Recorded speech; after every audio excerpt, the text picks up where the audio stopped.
Do you feel though, when you're not necessarily in a very serious relationship, that you almost the bodybuilding is better, it's more effortless, you tend to make more money, and you're more successful in other aspects of your life? Yeah, only from a time standpoint. Right. And because it is a selfish sport. It's unfortunate. You know what? I get. I've had a couple experiences in my life where a couple people have English or whatever, and I take huge offense to that because just because you're if you think about it, anybody that's in any sport that's really good at what they do, you take Michael Phelps or somebody like You think he's like, for him to accomplish what he needs to do, that's not selfish? That doesn't mean you're a selfish person. It's just you know what it takes for you to achieve your goals, and you're driven, and you hope that people that are around you are understanding and supporting of that. So it's like I always kind of check people when they say that to me, because it's like, I give the shirt off my back to somebody. It's like, but in the same token, it's like I'm getting ready for a show, and I have goals. It's like there's a certain way that you have to live to be able to accomplish this. So it's like, and if somebody doesn't understand that, then they're obviously not the type of person that's going to be around anyway, because they're going to think that you're a selfish person. Because I always say, you got the guys like you or me, maybe that don't have the long-term relationships, and then you have the guys that have the really long-term relationships, like Jay Cutler was married, was with the same girl since he's 14. Ronnie Coleman was with Vicky Gates for all those years. Dorian Yates had the wife, and he had kids, and then they retire, and all of a sudden the relationship ends. And and then they go on to something else. But it's interesting because some bodybuilders, I think, need a relationship for stability in their mind, and then when they're done, they look for what they really want. And then some realize that the relationship is actually a detriment to their career, and they don't get the relationship till they're done competing. I don't think that I think that. I just think that it's really a matter of the person that's understanding. You. And from the sense, in some sense, obviously I can understand how somebody, if I didn't know the sport and I met somebody and they're like, hey, it's a Friday night, and you're like, well, I didn't cook my meals, so I can't go somewhere. They're going to think you're obsessed with yourself and your time. But once somebody's around the sport and understands and goes to a show and thinks about, and looks at the competition of the people that you're competing against, and that's like what I'm like, how am I gonna be able to move up in what I'm trying to do if I'm not doing X, Y, and Z? So it's like one of those things where if it's the right person and people that and that they care about you, I really do believe that they can be more understanding towards that, because it's not like you're like that all year. It's a huge difference when you're. It's Christmas time and you don't even have a show in mind, versus when you're 3 weeks out from the biggest show of your life, trying to compete against guys that are just, unbelievable. Have you dated any women who actually competed before? Yeah. How did that go? You're getting me today, huh? Yeah, well, I am. This is important stuff, because you know what? You're one of the few guys that like myself, in his 40s, who hasn't been married and doesn't have kids, and I'm trying to actually work through my own issues by asking you these questions. But I think a lot of people out there are thinking the same thing in their mind. You know what? It's worked well, and it's worked. I'll tell you one thing that I don't think is good, and this has happened, is two people competing at the same time. Oh my God, I know. It's not good, because both of you at certain times are emotional, and you're not, and at certain times, and you're not yourself.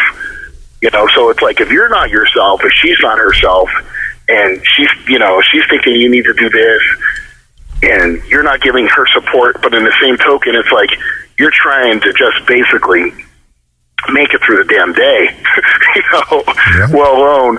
So that's really, I think, is I do believe that I could be with somebody that, that competes or whatever, but competing at the same time, probably not the best idea. It'd probably be easier not to have a girl in the sport, but if I did, I think it could work. But for me, I think that you hear other people. I've heard Branch say that him and his wife got ready for shows many times, and it works well for them. Maybe we got to go for a Texas woman. I don't know. I think I'm in the wrong part of the country. I think that's the problem. Let's talk about what you got going on moving forward here, because 2012 is here, and you're obviously going to compete at some point this year. The standards, the qualifying standards have changed. Now, you've qualified for 4 Olympias, but you've never won a show. This year, you're going to have to win a show in order to qualify for that Olympia, which is going to make it a lot more difficult. Is there a strategy now? Are you trying to pick your shows a little more cautiously, or? You know what? I always have, but I've done that for a lot of reasons, like health reasons and, just a lot of reasons. But to a degree, I mean, you're going to have to, but you can only do that now so much anyway, because you're going to have at any given time how many guys, top 10 Olympia guys, or at least from 6 to 12, possibly doing one or more, or doing more than one qualifying show. Yeah. So, you're just going to have to beat them. Yeah. It requires strategy in choosing shows, because you never know. I mean, look at the Arnold. Everyone thought the Arnold was stacked, and then no one really showed up in the best of shape this past weekend. And I'm sure even you're probably saying to yourself, man, maybe I should have done this show. I could have been top 5 here, or top 3 maybe, Right.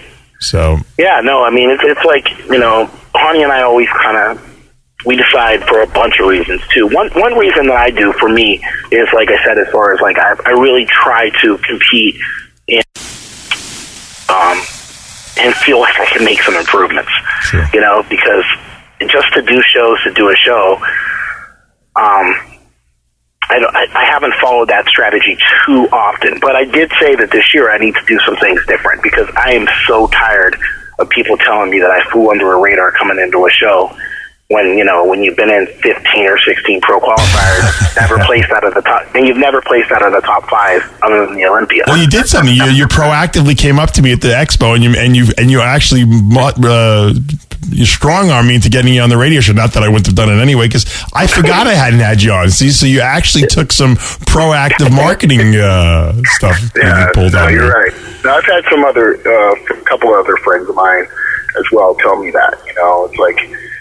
Yeah, they're going to say that. But I'd like to see more Bill Wilmore training videos, because, you have over 20 years of training experience. I'd like to get some of your insights. I think a lot of the listeners out there would love to know your insights, because you are a guy that's made consistent gains over the years, whereas there's a lot of guys I see, they haven't gained 1 pound in the last 10 years. They're the same exact bodybuilders. So you do have some insights to offer, and I think that you're cheating the industry by keeping them a secret. Don't wait till you're done competing. Start selling people now about it, Exactly.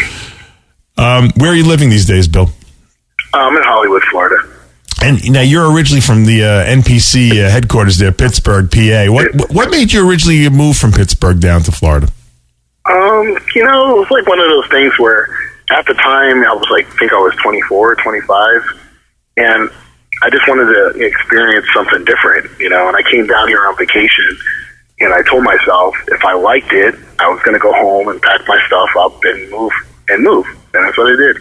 Really? That easily? No job. I just literally drove down here. I love that. That's the way to do it, I think. Now, what do you do for a living, officially now? I mean, now you have some sponsors and stuff like that, but what do you... Personal training. Okay. And what gym? Yeah. Olympia Gym in Aventura. Okay. And I have a couple in-home people that I do, and some guys that I coach and stuff like that as well. How do you stay fresh with the personal training? Because I know after a while I got a little burnt out on it, and I'm sure you probably suffer. No, you do. You absolutely get burnt out. One thing is, like, once you've been doing it so long, and the only thing that I tell people, there's 2 things that I like about personal training in any job, is the fact that I surround my day with good people.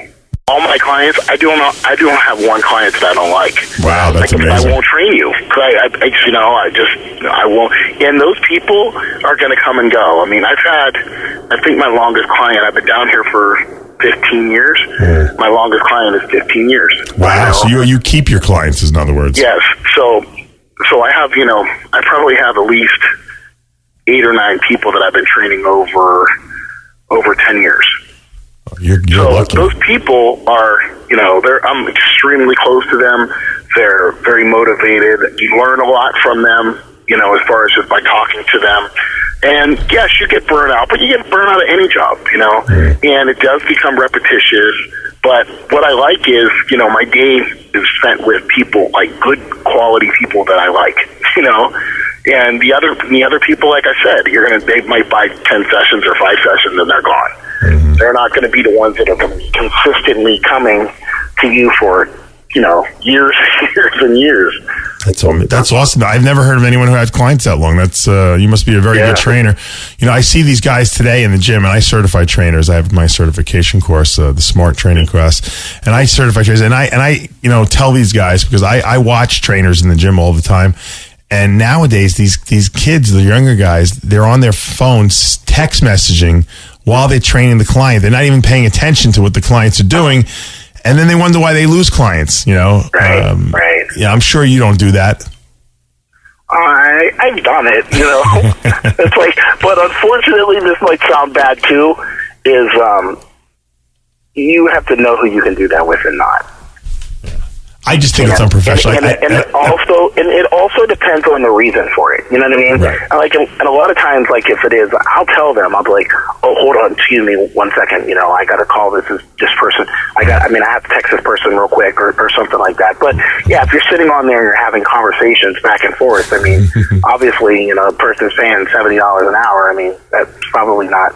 They're probably not going to. Probably not a good idea. Yeah. But you really do have to know,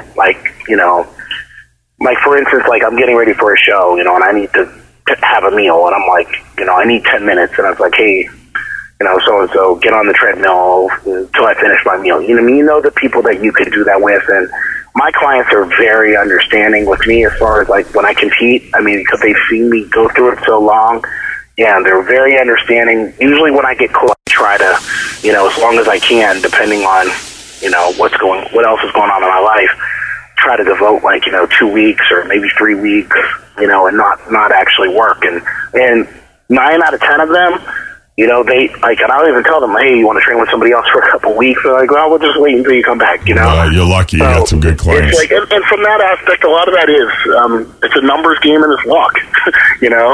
When you're talking about having somebody that stays with you that long. Sure.